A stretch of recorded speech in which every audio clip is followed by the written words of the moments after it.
National Weather Service in San Diego has issued a flash flood warning for Riverside County in Southern California until 3:45 p.m. PDT. At 12:48 p.m. PDT, Doppler radar indicated thunderstorms producing heavy rain across the warned area. 3/4 of an inch of rain has fallen in East Hemet in just the past half hour.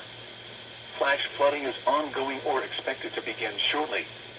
Hazard: flash flooding caused by thunderstorms. Source: radar indicated. Impact: flooding of small creeks and streams, urban areas, highways, streets and underpasses, as well as other drainage and low-lying areas. Some locations that will experience flooding include Hemet, San Jacinto, Valle Vista, East Hemet, Highway 74 between Hemet and Mountain Center, Saboba Indian Reservation.